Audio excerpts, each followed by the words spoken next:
Welcome back to Old Thought, New Assumption. This is the podcast that shares candid, open, and sometimes vulnerable conversations.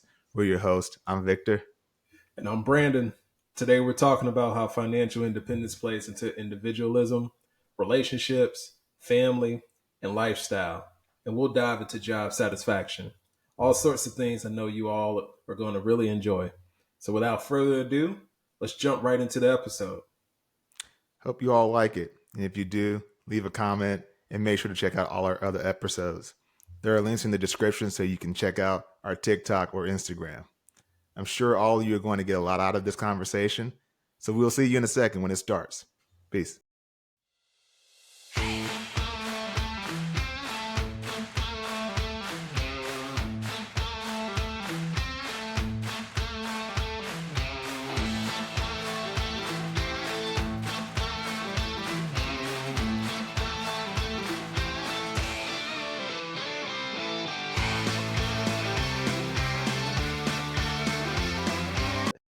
What does financially independence mean to you personally?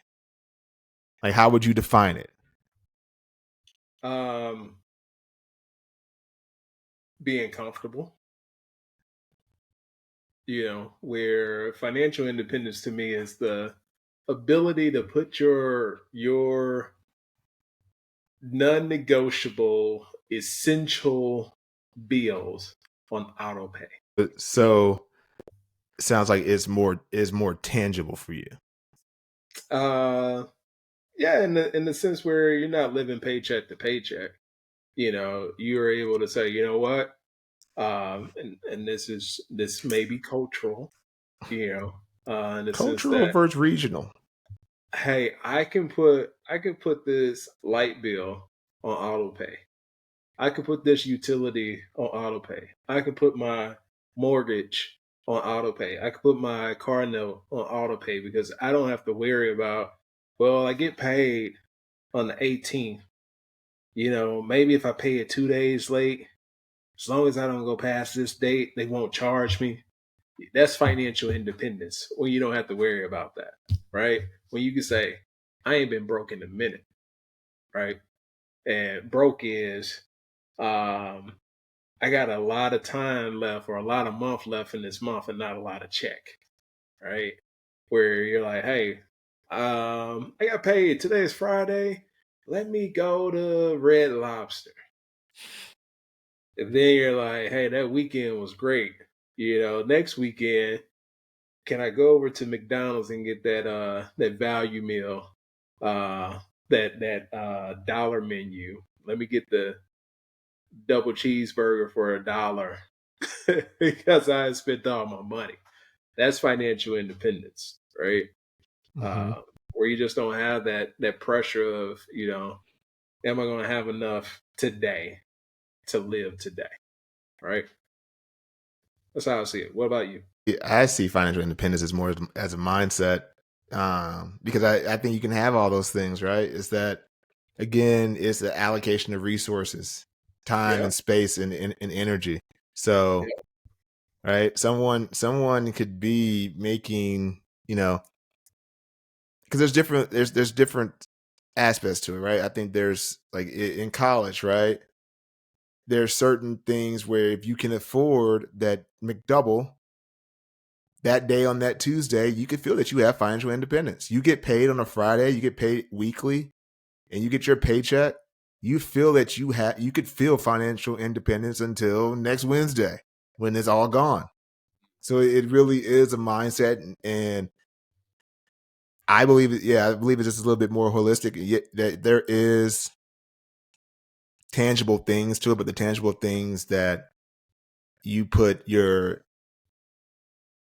ends, those, whatever your ends are, and however you meet those ends is up to you. I don't think there's really any scale to it, or any like true definition, but I think it really is just a mindset that is different for everybody. It's subjective. And it's a buzzword. I was just taking a look at it and how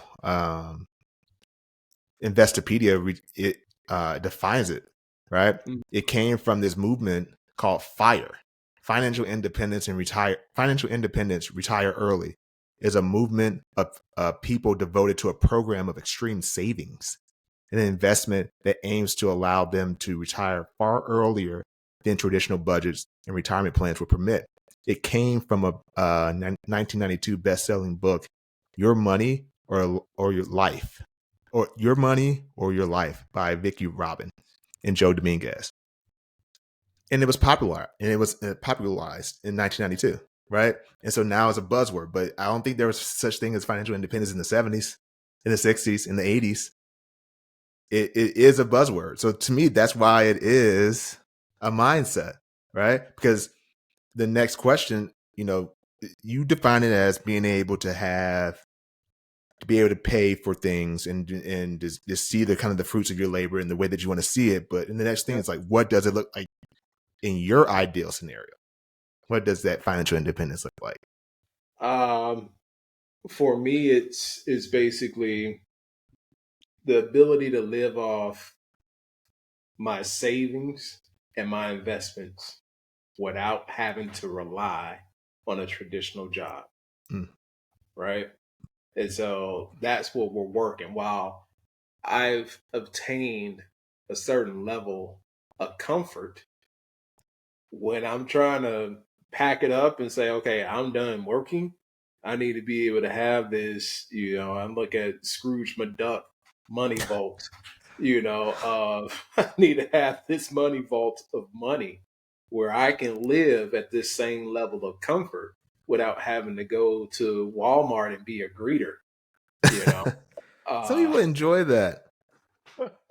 I may do it because I got bored of sitting at home, Yeah. and just want to be able to see people. But at the same time, I need to be able to say, and here's the sad part about it. One, there's no longer pensions, right? And Yeah. so there's a level of comfort that was reserved in the pension because you had a pension, you forever being paid. You also had benefits, medical benefits, right? Uh, Whereas if you've ever lost a job or been responsible for terminating someone, they have to pay Cobra. Cobra is super Expensive. expensive, right? $800 a month for insurance, and you're paying for a discount. It's not even covering something 100%. It's to have a discount on Right. said services in itself, But again, financial independence for me, it's just having enough money to really just cover my living expenses, my spouse living expenses, right? Um, and just maintain the lifestyle that we've achieved, for the rest of our lives until we turn ashes to ashes, dust to dust. That's Yeah. what it means for me. Okay. Yeah. What about you? Again, I go back to the mindset. To me, if I think about it as from an economic standpoint, and I use the word independence, and I'm thinking about like a Venn diagram, Hmm. right, where the two circles converge. If it's something that's independent, that means I'm not thinking about it. It's independent of whatever else I'm doing, right? So Yeah, to your point about having the comfort where you have enough money to do what you want and to feel good about it, I think I'm independent from the scarcity of being broke. finances. Not even that. Like, yeah, right. I'm independent of the scarcity that comes from not having money, right? Yeah, Or having enough, or even having the thought of thinking about the future, or if I'm going to have enough for retirement, right? Going back to the fire, right? Is financial independence, retire early. yeah, And it again, taking a look at what Investopedia is saying most of those people save 70% of their income, right? And they withdraw only 3 to 4% of their savings annually. that ain't real. It's tough, right? That ain't real. But if you take away the numbers, they're not thinking about They're saving so they don't have to think about the idea of having enough for the future. Will I have enough in May? Will I have enough in September? Will I have enough 5 years from now? No. Well, I don't have to think about that because I saved 70%. So it's going to Yeah, be there. And I I hear know you. that also if I'm saving 70%, I'm only spending 30%. So just that general math, if I get used to that mindset, I am completely independent of my financial obligations because I know that over time it will be fine, right?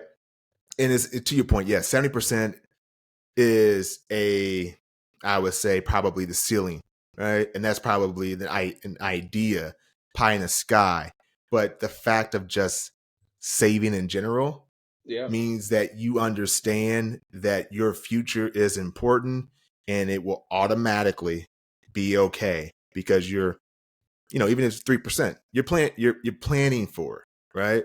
Hmm. And so that's to me, I think financial independence for me is being independent of the scarcity of of because dude, if you don't have money, it can keep you up at night.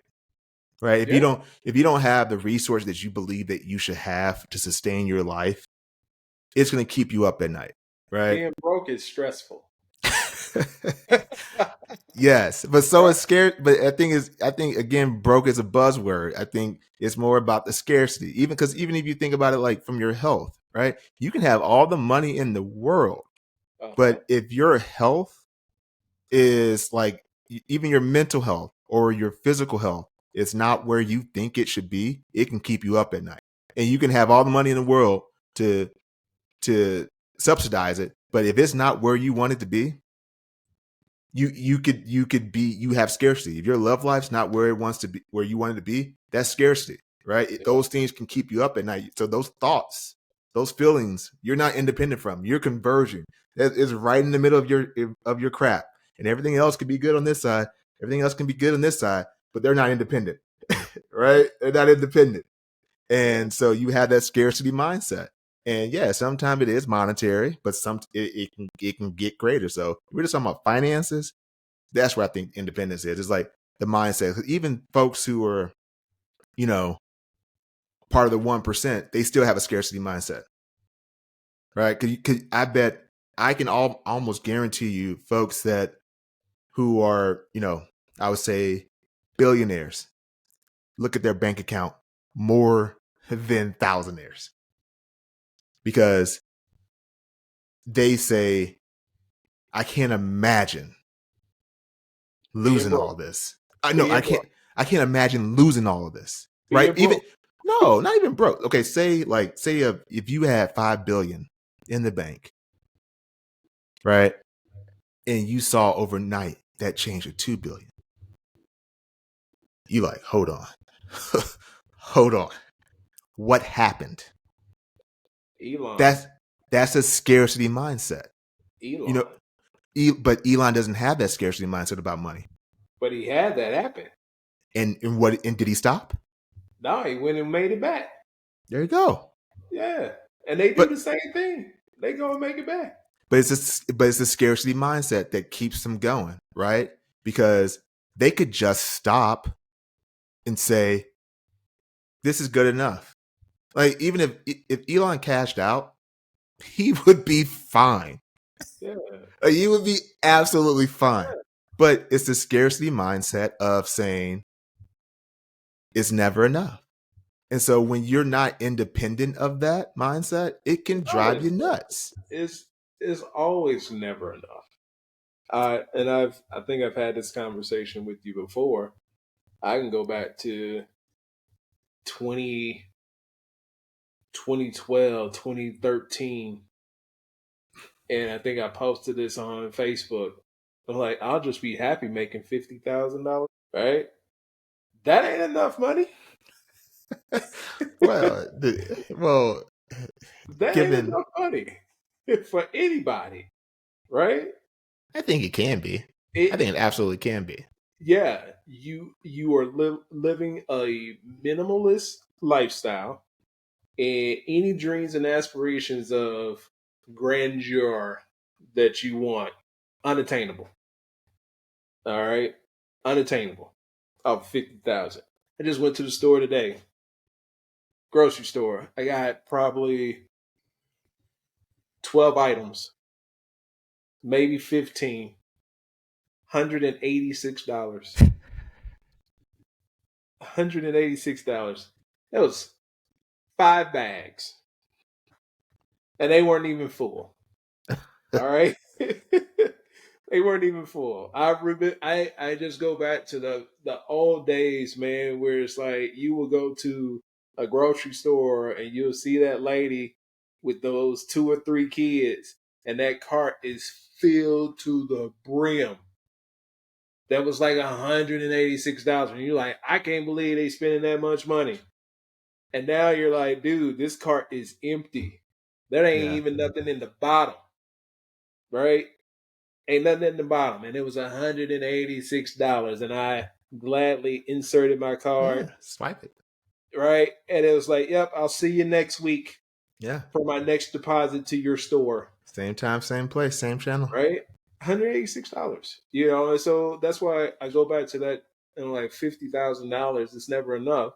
You can make 6 figures, and you finally get to 6 figures or over 6 figures, and you're like, I still need more Well, because yeah, the cost of living is expensive, it you is. know.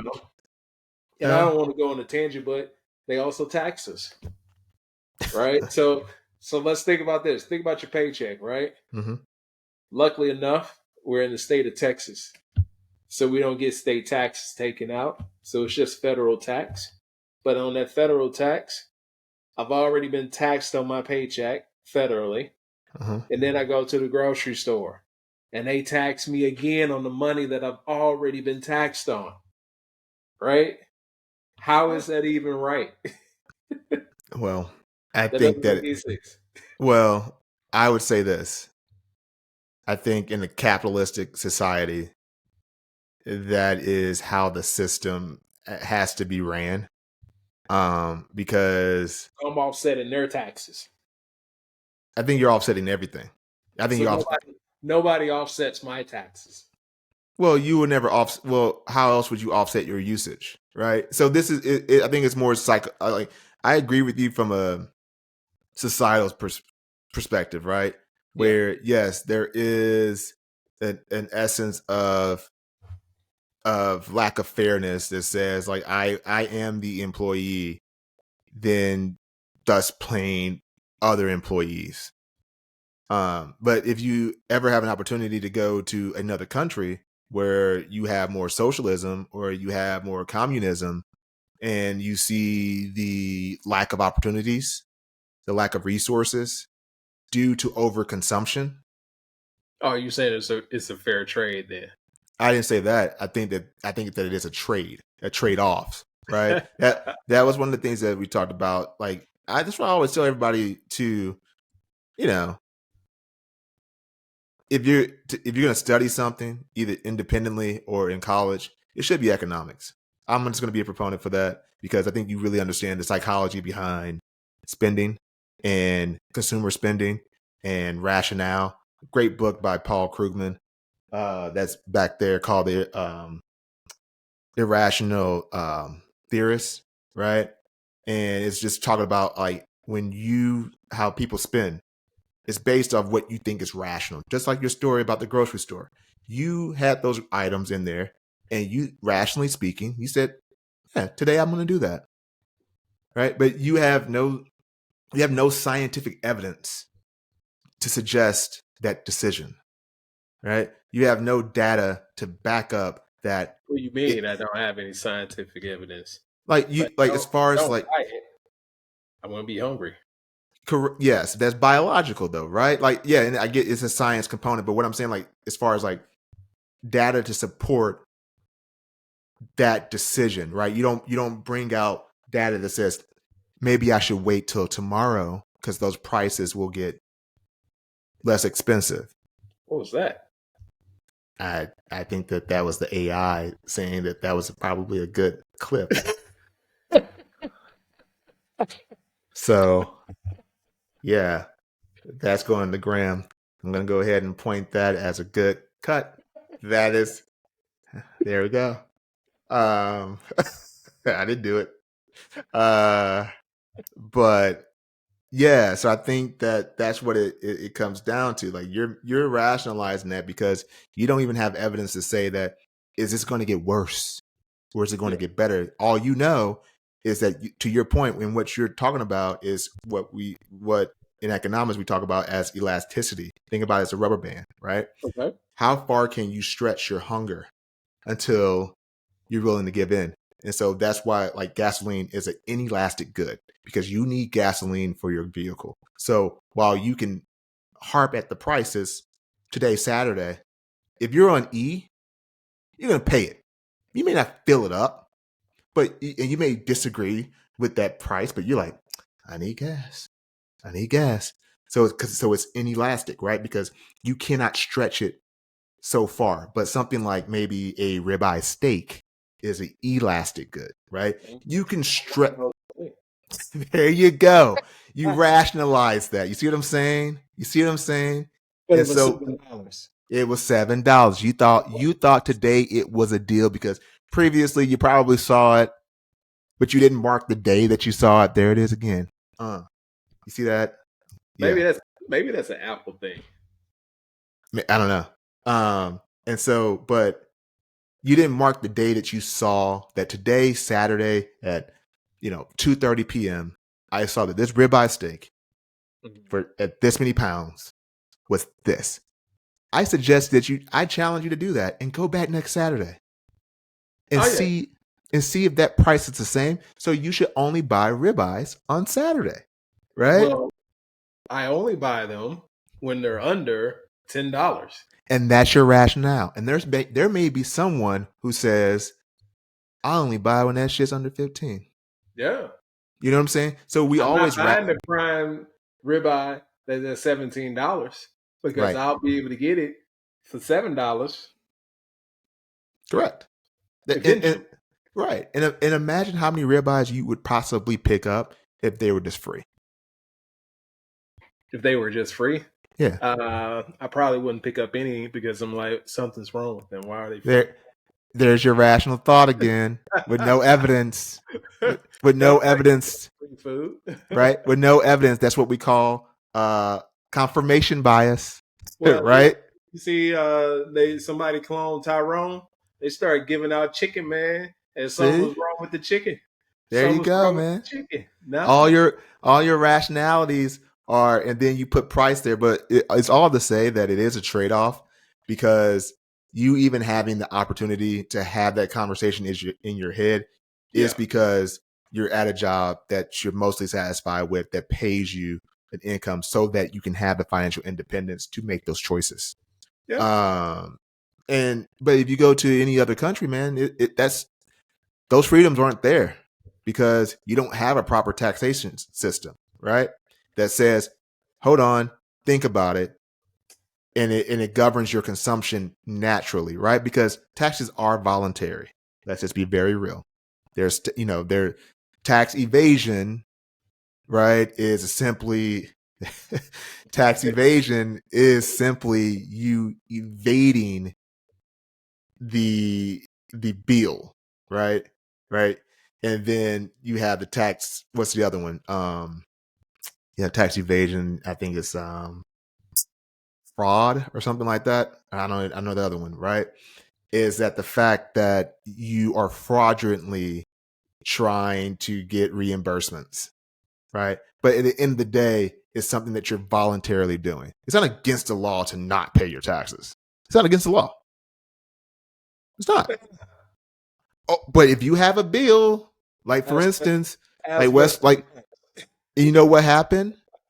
It's like, dude, annually, yes, because so like most of the people, and with actors, and I'm genuinely speculating here, but if I'm only comparing it to like how we're taxed as corporate employees, right?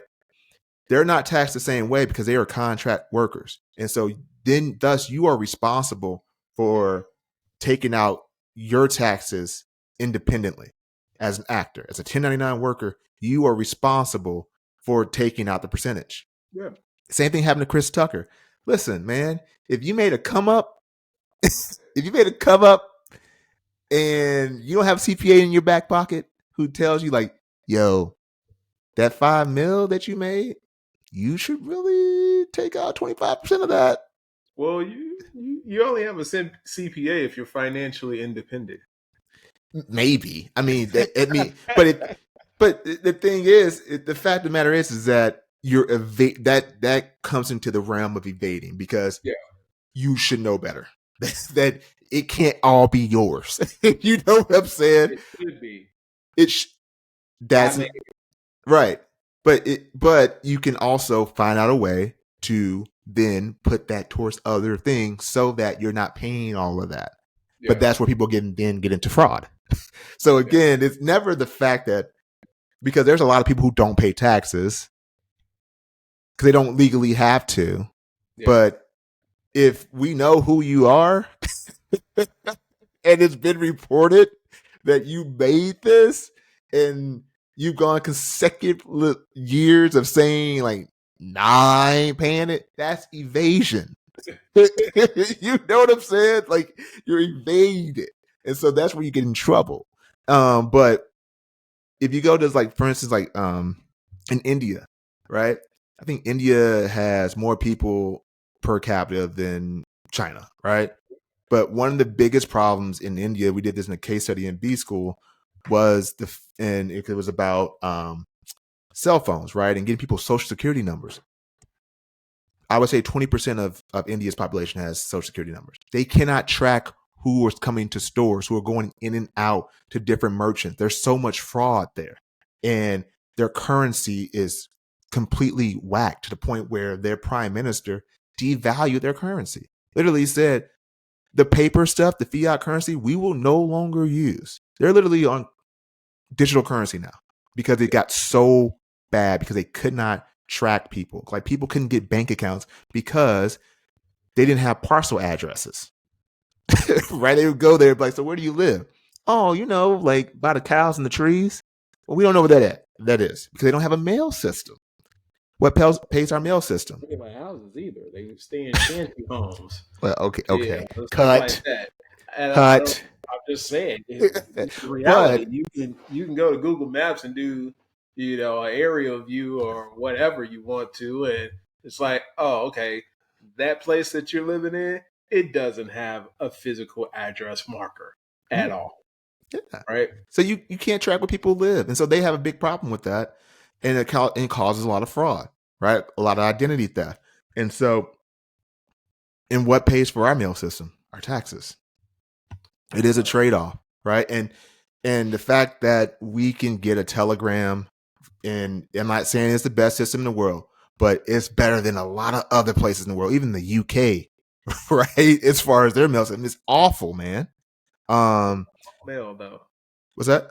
We don't want mail. We don't want traditional mail anymore. Well, I'm just talking You about the know? fact that it's a way that people can be connected. And you can track where, and you can really identify where people are, right?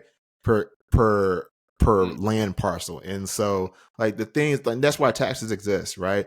Like in the capitalist society, that's the only way that things can function with proper taxes. Because honestly, man, to your point, people won't pay for the service independently. It wasn't automated. You just wouldn't do it.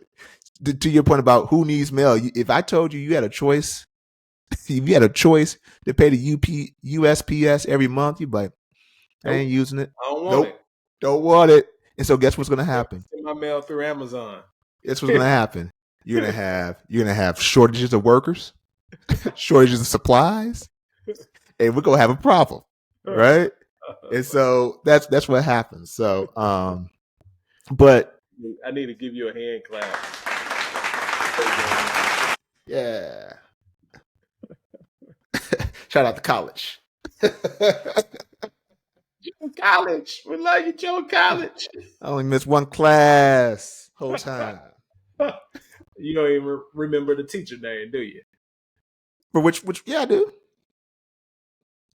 Which class, dude? I mean, I had a bunch of economics Your classes. your very first economics class. Ooh, Yeah. um, Nope. That would be tough. Yeah, man, dude, that was 2000 and what? 2006? Oh Yeah, Lord, that that was so that long ago. it is, man. That's almost 10 years ago. Wait, no. More than that. That's almost 20 years ago. That would be 20 years, Yeah, that's almost 20 years ago, man. And it's also like what, 3,000, like not 3,000, but it's what. Hey, y'all. That concludes episode one, part one about financial independence. I hope y'all really enjoyed the conversation. Stick around for part two as we talk about job satisfaction. And if you like what you hear, please like, subscribe, and comment and all those things. And look forward to hearing from y'all. Peace.